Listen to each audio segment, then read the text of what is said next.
It wasn't really till like this year, like maybe turning 16, that it was really like a big thing about like your body image. What's normal, what's not normal, what we think we should look like compared to what reality is. It's not really about like, oh, I'm just not eating fried food this week. It's not about a diet. Hey everyone, I'm Mindy from Millennial Moms, and today I have two special guests. First, Kati Morton. My name's Kati Morton. I'm a licensed therapist and I have a channel on YouTube all about mental health. And Brooklyn, you guys know Brooklyn. Hey guys. Yes, so Brooklyn's my 17-year-old daughter, just in case you weren't familiar with Brooklyn. But today I thought she'd be a good addition to the video because we're going to be discussing body image and like what it does to a woman's brain and when it starts. Yes. So I guess my first question, Brooklyn, is to you. Like, at what age did you feel like you started noticing like the pressures of body image, and how did that affect you? It wasn't really till like this year, like maybe turning 16, that it was really like a big thing about like your body image. But personally, like I started paying attention to body weight as soon as I hit puberty, because you kind of gain a lot of weight when you hit puberty. It's just natural. And so that's when I kind of was like, is this normal? Like this shouldn't be happening. But it's really become like more of a constant thing in high school at 16. And Kati, would you agree with that? Like from your therapy, discussions, would you agree that that's like when most girls are finding it, or is it younger or older? It's the same for boys and girls actually. Oh, it's more interesting. puberty related.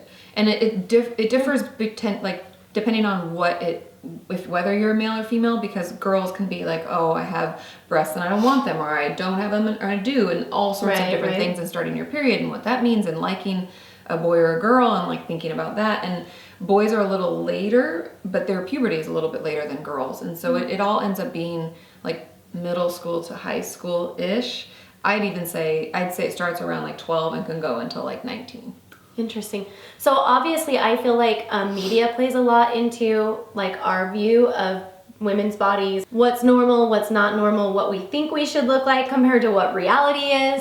And I feel like that's when like girls maybe have a tendency to start falling into unhealthy eating patterns and start having some mental issues, like mental health issues with body weight and how they deal with that. Yeah. Katie, would you say that that's true? Yeah. The youngest, just as a reference point, the youngest I've ever worked with on eating disorders was 11, and that was actually very, very young. Although, to be honest, there will be different things that we'll do with food if we struggle with an eating disorder that will come out when we're even younger than that, but no one notices them because it's not done to the point where it's actually controlling how we look and how we feel and how we interact with people. But after, like when puberty hits, people do, like especially girls, we may get hips and we start gaining weight in our middle and we don't like it. And so the response from that, if we've already been controlling our food, is to do it at a more drastic level. And so we'll start noticing it. Teachers will say things. Parents will notice things, and that's when it usually comes out. I'd probably say the average age of when it starts to like unveil itself is like 15, 14. Brooklyn, do you have friends that struggle with, eating disorders? I have friends that like definitely are on diets and stuff. Maybe not full-blown eating disorders, but they definitely like compare themselves to the media and like look at themselves and think like, I don't look like what the magazines look like, and that does control a lot of girls and like what they eat. I know a lot of girls that are on ridiculous, crazy diets because they think it's like they're losing weight. They're already like teeny tiny, and so that is an issue. Yes, we do feel it. And I grew up, two of my close friends in high school had eating disorders, different types, but the truth about it, if any of you are out there and are struggling with this, know that it's not just about the food. It's not really about like, oh, I'm just not eating fried food this week. It's not about a diet. It's actually like using the food and the feelings that come along with it to cope with something bigger. And so if you find yourself doing that and it's really a struggle to fight the urges, reach out, talk to someone, talk to a teacher, a school counselor, a family member, a sister, someone that you can trust and support, and get professional help, because the sooner we nip it in the bud, the better. And I feel like it's kind of a vicious cycle, because if you're using food as a crutch, like inevitably, if you're not eating, you start getting sick and unhealthy. If you're overeating, you start disliking the way you look in the mirror. And then it becomes even a bigger issue because now mentally you're not okay with where you are physically. Yeah. You know what I mean? And so it becomes like, it's almost cyclical, like continues to increase and make things even worse. Yeah, and the physical ramifications can be really dire. So it's actually, that's why it's important to get help sooner rather than later, because it will just keep compiling on itself. Because if mentally we're not feeling good, we know that physically we're not going to be feeling good either. I actually personally hate the word diet. Like, do you have... Same. I hate the word diet. Like I'll be like, oh, I'm not gonna drink soda pop this month because I just decided it's not healthy, and I'll have people like, oh, so you're on a diet, and I'll be like, no, I'm just trying to eat healthier. Yeah. That's not a diet. Like a diet to me is when you're like obsessively trying to lose weight, and I'm just trying to be like healthier eating habits. So to me, I really try hard not to use the word diet in our house a lot, as much as just like we're gonna eat healthier.